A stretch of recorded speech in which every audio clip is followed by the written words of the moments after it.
Hello అండి, welcome back to my channel. ఈరోజు ఈ వీడియోలోకి వచ్చేసరికి ఏంటంటే నేను తెలియజేస్తున్నాను.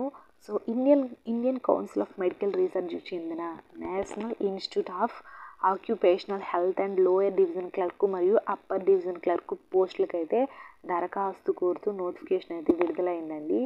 ఈ పోస్టులకు భారతీయ పౌరులు ఎవరైనా సరే అప్లై అయితే చేసుకోవచ్చు. సో లోయర్ అంటే ఎల్డీసీ యూపీడీసీ ఉంటుంది కదా, సో మనకి క్లర్క్ ఉద్యోగాలు అయితే రిలీజ్ చేశారు. సో చాలా మంచి జాబ్స్, ఎవరైనా సరే మన ఇండియన్ సిటిజన్స్ ఎవరైనా సరే అప్లై అయితే చేసుకోవచ్చండి. సో దీని గురించి నేను పూర్తిగా డీటెయిల్స్ అయితే చెప్తాను. సో దీనికి సంబంధించిన డిస్క్రిప్షన్ లింక్ కూడా ప్రొవైడ్ చేస్తాను. ఎవరైనా అప్లై చేసుకోవాలంటే చేసుకోండి. కింద డిస్క్రిప్షన్లో ఈ నోటిఫికేషన్ లింక్ పీడిఎఫ్ లింక్ ఇస్తాను, అఫీషియల్ వెబ్సైట్ లింక్ కూడా ఇస్తాను, వెళ్ళి అప్లై అయితే చేసుకోండి.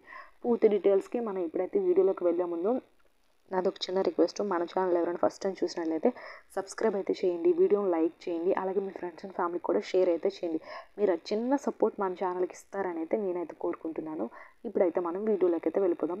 సో ఈ ప్రస్తుతం విడుదల చేసిన ఈ నోటిఫికేషన్ ద్వారా ఏంటంటే భర్తీ చేస్తున్న పోస్టులకు ఎంపికైన వారికి 2 ఏళ్ళు ప్రొఫెషన్ పీరియడ్ కూడా ఉంటుంది. అంటే 2 ఇయర్స్ అనేది మనకి ట్రైనింగ్ పీరియడ్ అయితే ఉంటుంది. ఆఫ్టర్ మనకి పర్మనెంట్ అయితే చేస్తారు. సో అది ఒకటైతే గుర్తుపెట్టుకోండి. మనకి దీనికి ఎడ్యుకేషన్ క్వాలిఫికేషన్ వచ్చేసరికి ఏంటంటే 12th క్లాసు ఒకటి ఉంది, డిగ్రీ క్వాలిఫికేషన్ కూడా ఉంది. అంటే మనకి ఇంటర్ అయిన వాళ్ళకి కొన్ని పోస్టులు అయితే ఉన్నాయి, డిగ్రీ అయిన వాళ్ళకి కొన్ని పోస్టులు అయితే ఉన్నాయి. సో అది అయితే మనకి శాలరీస్ విషయానికి వచ్చేసరికి ఏంటంటే అప్పర్ డివిజన్ క్లర్క్కి అయితే 25,500 నుంచి 81,000 వరకు కూడా మనకి శాలరీస్ అయితే ఉంటుంది అప్పర్ డివిజన్ క్లర్క్కి.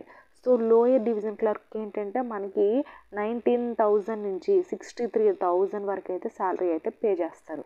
సో అది శాలరీస్ విషయానికి. అండ్ ఏజ్ విషయానికి వచ్చేసరికి ఏంటంటే మనకి 18 ఇయర్స్ నుంచి 27 ఇయర్స్ మధ్యలో ఉండాలి. సో మనకి ఏజ్ రిలాక్సేషన్ కూడా ఉంటుంది. సో ఓబీసీ వాళ్ళకి 3 ఇయర్స్ అండ్ ఎస్సీ ఎస్టీ వాళ్ళకి 5 ఇయర్స్ అండ్ దివ్యాంగులకి ఈడబ్ల్యూఎస్ వాళ్ళకి 10 ఇయర్స్ ఇలా ఏజ్ రిలాక్సేషన్ కూడా ఉంటుంది. సో మనకి దీనికి ఎలా ఎంపిక చేస్తారనే దాని గురించి చూస్తే మనకి ఒక ఎగ్జామ్ అయితే ఉంటుంది, స్కిల్ టెస్ట్ అయితే చేస్తారు. సో దాని ఆధారంగా మనకి ఇంటర్వ్యూ చేసి మనకి అందులో మెరిట్ ద్వారా మనల్ని తీసుకుంటారు. అండ్ నెక్స్ట్ మనకి అప్లికేషన్ స్టార్టింగ్ డేటు ఆల్రెడీ మార్చి 20నే స్టార్ట్ అయింది, మనకి ఏప్రిల్ 18th వరకు అయితే ఉంది. సో ఈ ఏప్రిల్ నెల 18వ తారీఖు వరకు అయితే మీరు అప్లై అయితే చేసుకోవచ్చు. ఆన్లైన్లోనే అప్లై అయితే చేసుకోవచ్చు అండి. సో చాలా ఈజీ ప్రాసెస్ అయితే ఉంటుంది. అండ్ నేను చెప్పాను కదా కింద డిస్క్రిప్షన్లో లింక్ అనేది ఇచ్చాను. సో దాని ద్వారా వెళ్ళి అయితే అప్లై అయితే చేసుకోండి. మీకు ఇంకేమైనా డౌట్స్ ఉన్నా సరే అయితే కింద కామెంట్ సెక్షన్లో కామెంట్ అయితే చేయండి. అండ్ మన ఛానల్ ఎవరికి ఫస్ట్ టైం చూసినట్లయితే సబ్స్క్రైబ్ చేసి చిన్న సపోర్ట్ అయితే ఇవ్వండి. Thanks for the watching this video.